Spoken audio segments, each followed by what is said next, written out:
ginagawa to? Ganyan ka na ba talaga kadesperado? Carlota, ano ba pakialam mo? Huwag mo nga ako dramahan, Carlota. Ginagawa ko to dahil malaki ang kikitain ko rito. Ganun lang kasimple yun. Maaati mo ng ganyan. Sirain ang sarili mong pamilya. Hindi naman pamilya natin yung ampun mo na yan eh. Douglas, alam mo, tunay na anak ang turing ko kay Shane. At tunay na pamilya ang turing niya sa atin. Hindi ko na problema yon. Ang importante sa akin, mapakinabangan ko yung tunay niyang pagkatao. Dahil darating ang panahon, malalaman din ni Shane ang totoo. Ano ho yung malalaman ko? Nay, ano ho yun? Tungkol po ba yun sa tunay kong mga magulang? Wala yon. Ang problema lang yun sa pera.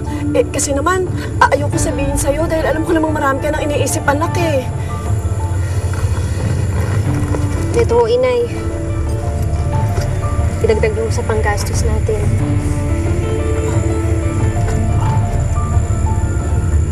Salamat na.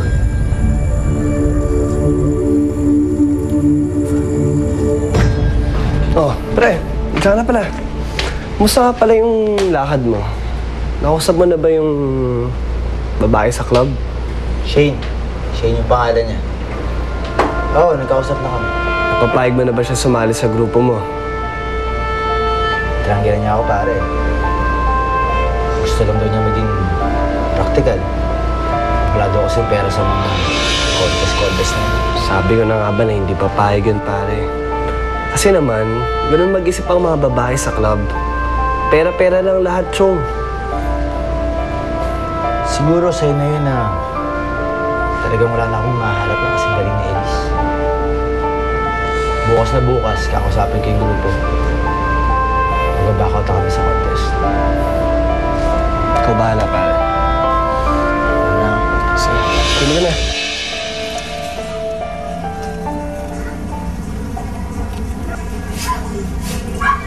Shane, ba't hindi ka pa natutulog? Hindi po kasi ako makatulog, inay. Mukhang malalim ang iniisip mo ha. Tungkol ba yan sa narinig mo kanina? Ang akala ko po kasi, pinag-uusapan ni tatay ang tungkol sa tunay kong mga magulang. Anak, kami ang mga magulang mo. Kami ang nag-alaga sa'yo. Kami ang nag-aruga sa'yo.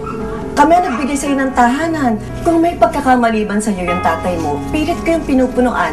Minamahal kita dahil tinuturing kitang parang tunay na anak. Shane, hindi pa ba sapat yun?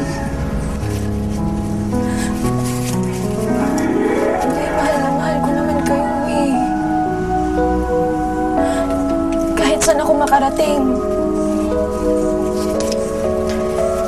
hindi po magbabago ang pagtingin ko sa inyo. Gusto ko lang naman po malaman ng pagkatao ko. At mangyayari lang yun na pag nakilala ko na ang tunay kong magulang. Pag nalaman ko na ang dahilan kung bakit nila ako iniwan. Kaya na nakikiusap ako sa inyo. Pag may nalalaman po kayo, sabihin niyo na sa akin. Anak, wala kaming alam ng tatay mo. Mali ka lang doon sa mga narinig mo kanina. Yung pagkakaintindi mo doon. Sige na, kalimutan mo na yon. Ha? Matulog ka na. Tulog ka na, ha? Bilib na bilib na ako talaga sa'yo, Douglas. Piliin mo na uto mo yung Liza Marquez na yon. Bukas, mayaman na tayo. Sayang. Mawawalan ako ng star dancer, pero 2 milyon ang kapalit. Okay na okay lang. Alam mo bang, muntik na ako mabuko ni Shane kanina. Paano kasi, nakikialam yung si Carlota. Alam mo kasi, ayaw niyang maliw sa kanya yung pinakamamahal niyang ampon niya eh. O, ano nangyari? Nalaman ba niya yung plan natin? Hindi. Nagawa ng palusot. Kaya walang nalalaman si Shane. Siguraduhin mo lang, ha? Baka mamaya mabulyaso ang mga plano natin. Aba, pinaghirapan natin yun, ha? Huwag ka na matakot. Sure na yung bukas. Bukas, isa ka ng milyonaryang Lucinda. Ganyan. Alam mo ni wala akong plano ipaalam kay Gregory dahil alam kong hindi siya papayag. Lisa, hindi kaya nagpapadalos-dalos ka sa mga pinagagawa mo nito? Janet, 18 taong kong inisip na patay ang anak ko. Ngayong alam kong buhay siya. Wala na makakapigil sa akin na makita si Lisa.